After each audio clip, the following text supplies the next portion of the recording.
Burnley. What do you think when you think of Burnley? Maybe you think of a 4-4-2 with 11 players that all, on their own very own day, could be played as a centre-back. Maybe you think of a ginger but very much bold man with entertaining interviews and a very unique voice. Maybe, just maybe, you think of Will Mackenzie from the In-Betweeners movie with his famous quote, "When people say, do I like football? I say, yes, I do like football, but not Burnley. Burnley can f*** off." Each three of these examples can be very much true if I asked you this question 6 months ago. Burnley FC, in my completely unbiased opinion, and yes, I am a Burnley fan, are the most exciting project in English football at this current moment. Now, yes, I will say it right now, I am very much biased, but I've got 5 reasons to tell you why I believe Burnley is the most exciting project in England right now, and is very much a club that you should keep an eye on in the near future. If you're new here, please subscribe. Only 79.6% of you that watches the channel are not subscribed, so please hit that button, and let's also try to hit 2,000 likes on this video. Cheapest and most reliable coins on FIFA 23, then go down below to use them and buy. Top link in description, and make sure to use code Vizeh for 5% off. So let us begin with my very big and bold claim of Burnley being the most exciting project in England. Number 1 is, simply put, the mammoth-sized transition that was needed at Burnley Football Club. The size of the rebuild cannot be underestimated, and it was very, very easy to get wrong. In the summer of 2022, Burnley lost 13 of their senior professional players at their football club. The list goes as follows: Nathan Collins, Maxwell Cornet, Dwight McNeil, Nick Pope, James Tarkowski, Ben Mee, Wayne Hennessy, Wout Weghorst, he is on loan now, Aaron Lennon, Mate Vydra, Dale Stevens, Eric Peters, and Phil Bardsley. The average age of all these players is 30 years of age. By the time older players left, Burnley had only 10 outfield players left at the football club. As you can see on the image here, this was a squad that Burnley had after we lost all of our players. 4 defenders were left in the football club, 1 centre-back who never plays, only 1 winger, 3 midfielders, 1 picking up an ACL, and only 2 strikers. Alongside this, can I also say that we also had debt? £65 million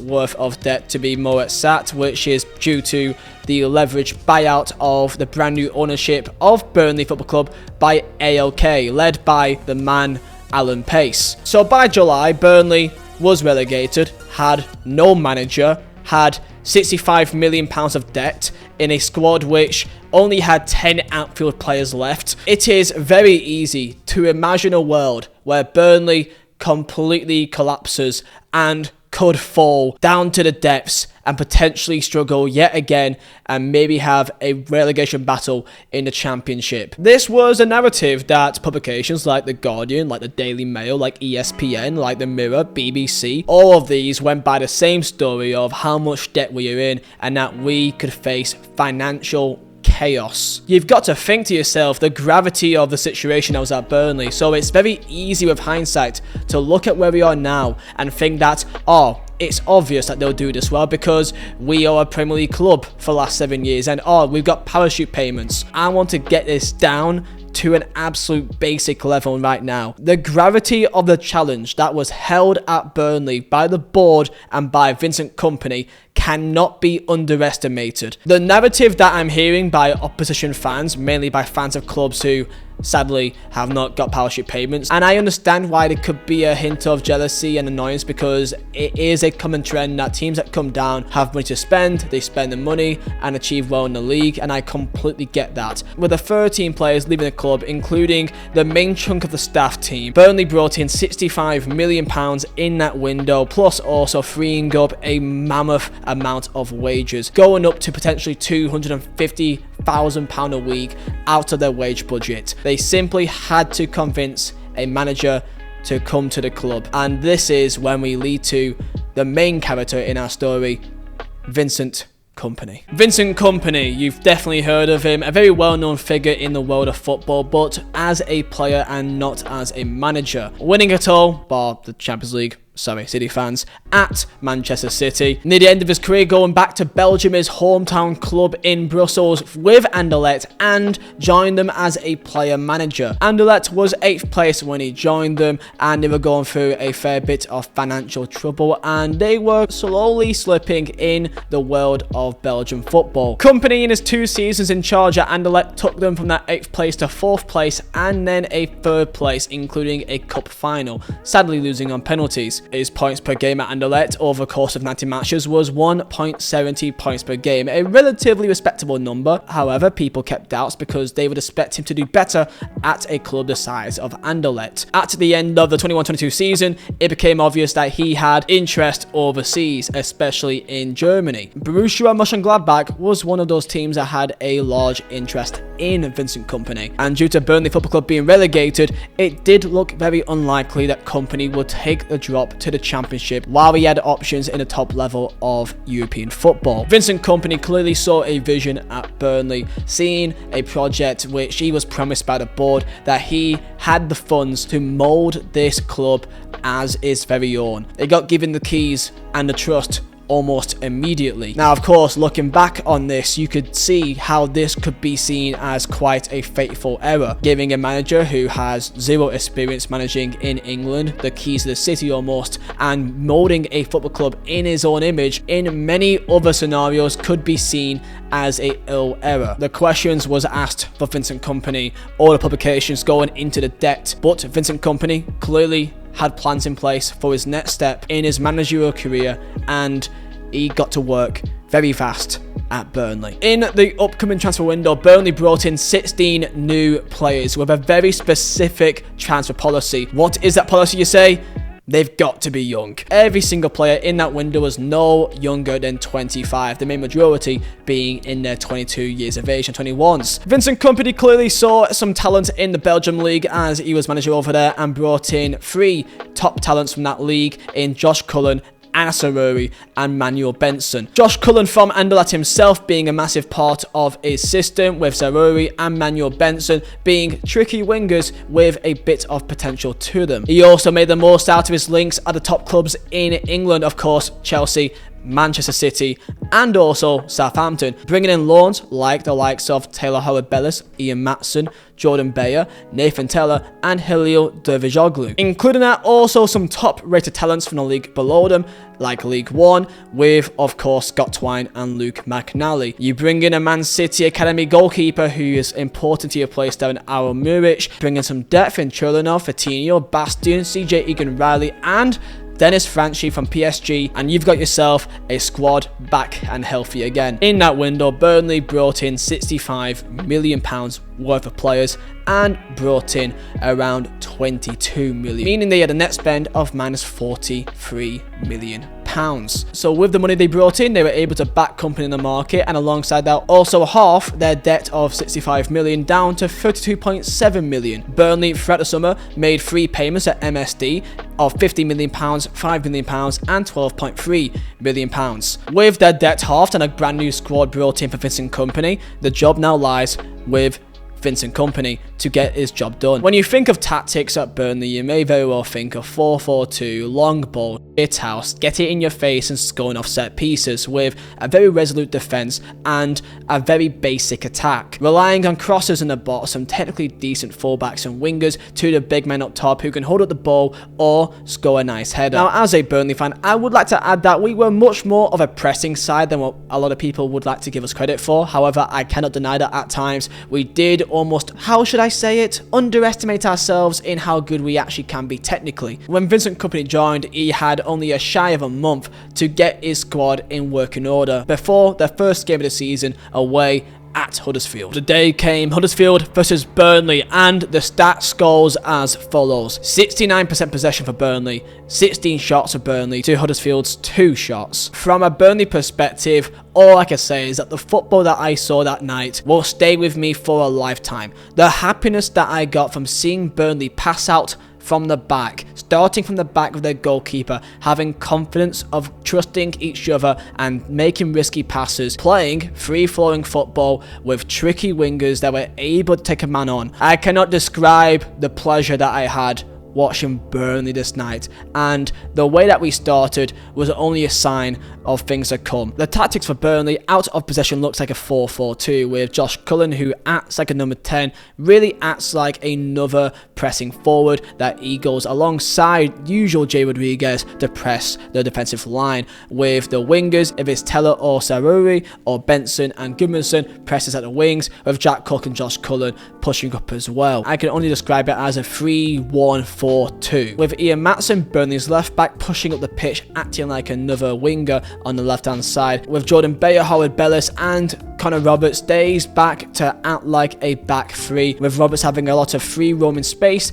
to make himself fit in pockets of space when he sees necessary. Jack Cook drops deep as a typical number 6 with pivots in between the centre backs offering for space, with Josh Cullen typically covering the side of Ian Matson when he goes up the pitch to offer support for attack. Josh Brownell's job is typically to work in the half spaces, with the wingers staying high and wide to stretch the opposition's defence, with Jay Rodriguez typically dropping deep to offer support in the attack and offering some great link-up play. Burnley, as of right now in the Championship with 26 games played, are top of the league, clear of second place by 5 points and clear of third place by 14. Burnley has the most goals scored in the league of 52, 8 more than Sheffield United in second place, and with that as well, having the second best defence in the league of 25 goals conceded. Only Sheffield United conceded less with 23. In terms of other stats, Burnley has the second average possession in the league of 63%. Burnley, as of recording,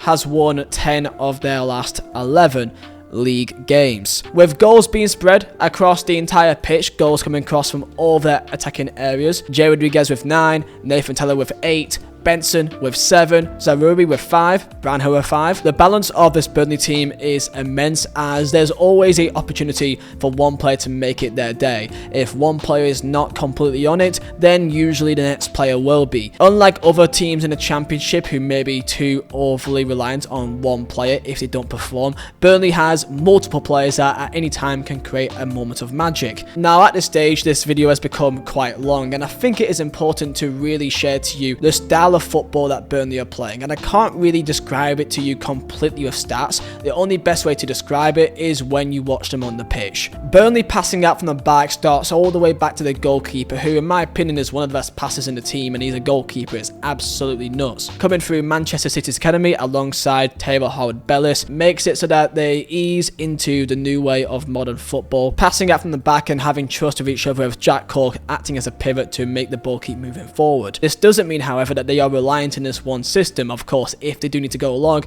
they've got the pace of Nathan Teller and Anna Saruri, who can get in behind and cause a lot of problems from long ball situations. They can mix it up if they need to. The dimensions of this squad is incredible, and again, I need to reiterate, this squad had only 10 players by the end of the window essentially. This is a squad of players who never played with each other before, adopting a completely new style of football so naturally that they had a little bit of a bobble, which they had a lot of 1-1 draws, and that was largely because of Burnley go 1-0 up in games and not being able to see a game out. Vincent Kompany has completely transitioned Burnley from a side which people hated to watch to a side that people get pleasure watching week in, week out. Burnley, I have absolutely no concerns, will be promoted by the end of the season. Burnley right now has a 96% chance of being promoted in the automatics, with a 84% chance of winning the title, according to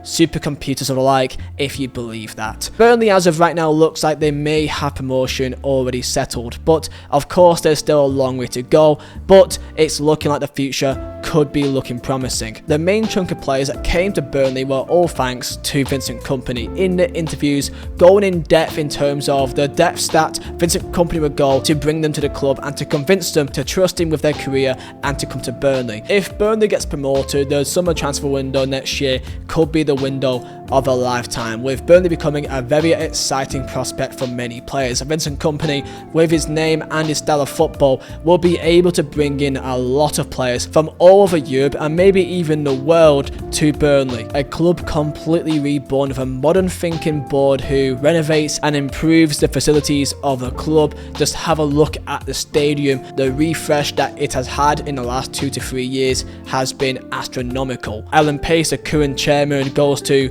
pretty much every single Burnley game, and before games at home at Turf Moor, he simply walks around Turf Moor greeting all fans, which I think personally is a very respectable act, because I don't know many chairmen that just wander around talking to the community in the way that Alan Pace does. The Burnley, the club that by all the main press were being told were in financial disaster, with debts to their eyeballs, with all their players leaving, and within 6 months the narrative gets told that they are simply just parachute payments, and it was obvious that they were going to win the league anyway. So last but not least, my final response to people who just simply call Burnley a parachute payment club. Even though we spent 20 million trying to replace the players that left in the first place and ending up with almost 40 million net spend profit, clubs have spent so much more and still failed. Aston Villa back in 16-17 brought in over 70 million worth of players in that season and still finished 13th. Stoke City also got relegated and ended up in the Championship, and in the season of 18-19 they spent the level of almost £50 million and they finished 16th. And by the way, they were in the minuses in their net spends for both of them. And Vincent Kompany and the board deserves great credit for the work that they've done at the club with very smart recruitment and a system which seemingly worked overnight. In my opinion, from what I've seen, and I shouldn't say this because I know I can jinx things, but Burnley will get promoted from the Championship this year. If they will win the title, I don't know, but it does look more likely than not, and I believe that they will get promoted and go into Premier League and bring in some more additional talent from overseas, players that you would never think would ever be at Burnley. I truly think that they have the capabilities and the manager in place and the board and the recruitment policy to become a stable side in the Premier League, similar to a Brentford or a Brighton. Tell me your thoughts down below in the comments. I hope that this could share a light to people who maybe on the outside just seeing Burnley win each game, maybe keeping a closer eye on them for the rest of the season, or maybe next year if they do get promoted. I hope you guys do enjoy, and I'll see you guys next time for another video, and peace out.